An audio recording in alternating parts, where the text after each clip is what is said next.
बिस्मिल्लाहिर्रहमानिर्रहीम। अस्सलाम वालेकुम दोस्तों, उम्मीद है आप सब खैरियत से होंगे। रसूल सल्लल्लाहु अलैहि वसल्लम की वफ़ात का जब वक्त आया तो आप सल्लल्लाहु अलैहि वसल्लम ने सबको रुखसत कर दिया। जिब्राइल आए, अर्ज़ किया, या रसूलल्लाह सल्लल्लाहु अलैहि वसल्लम, मौत का फ़रिश्ता दरवाज़े पर अंदर आने की इजाज़त चाहता है। आप सल्लल्लाहु अलैहि वसल्लम ने फरमाया, हाँ आ जाए। इज़राइल अंदर आए और अर्ज़ किया, अस्सलामु अलैकुम या रसूलल्लाह सल्लल्लाहु अलैहि वसल्लम, सलाम पेश करता हूँ। फिर अर्ज़ किया, या रसूलल्लाह सल्लम, आप पहली हस्ती हैं जिन्हें सलाम पेश किया, मैंने आज तक किसी को सलाम नहीं किया। या रसूलल्लाह सल्लल्लाहु अलैहि वसल्लम, आप पहली हस्ती हैं कि अल्लाह ने फरमाया, पूछ के अंदर जाना, बिना पूछे ना जाना। और या रसूलल्लाह सल्लल्लाहु अलैहि वसल्लम, मुझे हुक्म है कि आपसे पूछूं कि जाना चाहें तो मैं ले जाऊं और अगर रहना चाहें तो मैं छोड़कर वापस चला जाऊं। सुबहान अल्लाह, मेरे आका सल्लल्लाहु अलैहि वसल्लम के मकाम को कोई नहीं जान सकता। तो आप सल्लल्लाहु अलैहि वसल्लम ने फरमाया कि अगर मैं इजाज़त दूं तो क्या मेरी जान निकालोगे? इज़राइल ने कहा, जी हाँ निकालूंगा। आप सल्लल्लाहु अलैहि वसल्लम ने इज़राइल की तरफ देखते हुए कहा।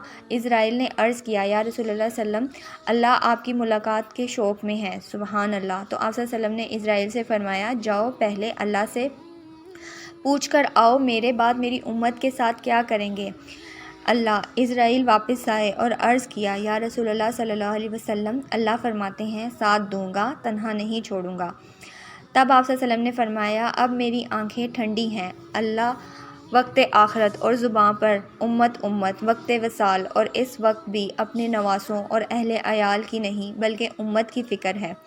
हर किसी को औलाद की फ़िक्र होती है, मगर वो दरियाए रहमत सल्लल्लाहु अलैहि वसल्लम और उम्मत हैं हम लोग।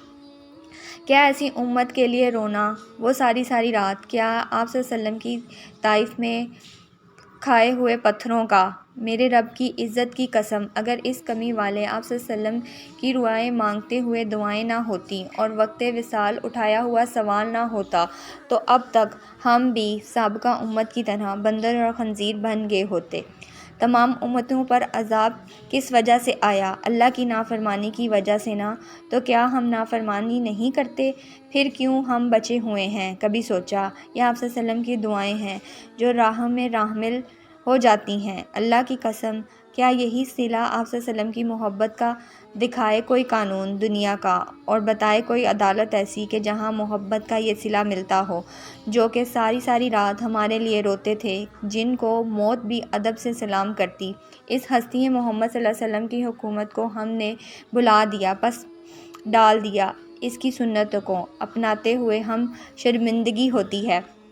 खुदाए राह अपनी इस्लाह करे, वरना किस मुँह जाएंगे रोज़ा अशर आप सल्लल्लाहु अलैहि वसल्लम के सामने, जब फ़रिश्ते बताएंगे कि या रसूलल्लाह सल्लल्लाहु अलैहि वसल्लम, इसने आपकी फ़लाँ फ़लाँ और फ़लाँ हुक्म और सुन्नत से मुँह मोड़ा दिया था, क्या जवाब दोगे?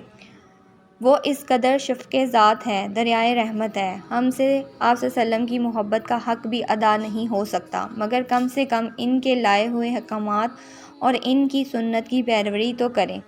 तो आएँ और अल्लाह से अपने तमाम गुनाहों की माफ़ी मांगें और दिल से हुज़ूर पाक सल्लल्लाहु अलैहि वसल्लम के बताए हुए रास्तों पर चलने का अहद करें। अल्लाह हम सबको आप सल्लल्लाहु अलैहि वसल्लम की मोहब्बत और इनके बताए हुए रास्ते पर चलने की तौफ़ीक़ अता फ़रमाए। आमीन सुम आमीन।